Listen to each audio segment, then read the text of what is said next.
authorities are still working to identify the virus behind a pneumonia outbreak in the central city of Wuhan. At least 59 people are believed to have been sickened by the new virus. Tonight, Government and 17 people are reported to have died of this new strain of respiratory illness.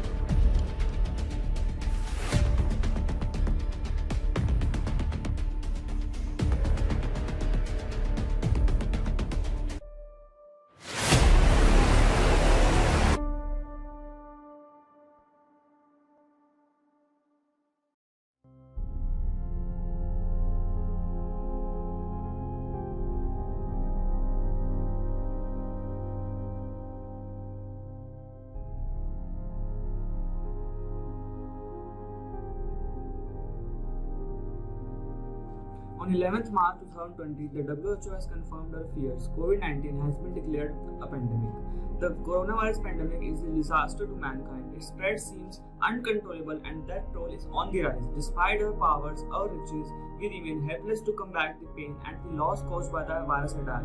As seen in the past, we will definitely defeat the virus by developing herd immunity and large-scale vaccination. But till then, it would have left deep imprints on our life and our outlook towards life would change. Now, let's peep into the world after Corona.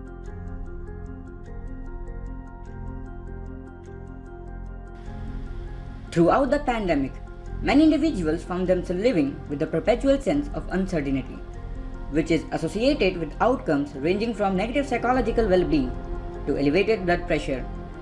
Closure of schools, lack of extracurricular and outdoor activities, altered eating and sleeping habits, lack of peer time have fostered monotony, anguish, irritation, and diverse neuropsychiatric symptoms in students which would affect their potential. Thus, the COVID-19 disease itself and its ripple effects of quarantine and nationwide lockdowns have and will induce acute panic, anxiety, obsessive behavior, paranoia, and depression, and may also lead to post-traumatic stress disorder in the long run. Tests taken months after recovery from the COVID-19 has shown lasting damage to the heart muscles, even in the people who experience only mild COVID-19 symptoms. This may increase the risk of the heart failure or the other heart complications in future. The type of phenomenon often associated with COVID-19 can cause long-standing damage to the tiny air sacs in the lungs. The resulting scar tissue can lead to long-term breathing problems. Due to switching of schools from offline mode to online mode, the screen time of an individual has increased, which will cause lasting effects such as dry eyes and blurred vision.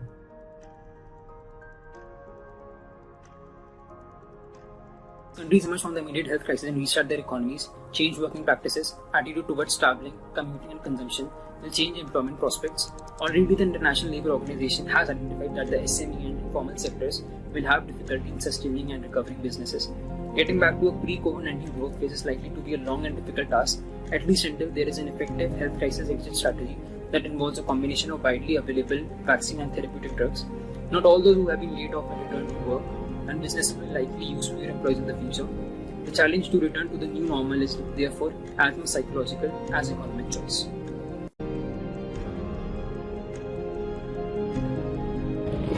For those who will not be able to get vaccinated, the constant fear of contagion would lead to obsessive thoughts, increasing the progressive closure of the person and reducing social relationships. On the other hand, those who could not meet their loved ones due to the pandemic would realize the importance of relations and nurture interpersonal relationships. For young people in education, the pandemic is likely to cause new inequalities. Currently, 80% of the world's students, more than 1.6 billion young people, are not attending school. Many students in poorer communities lack the necessary tools to access online courses or face difficulties working at home.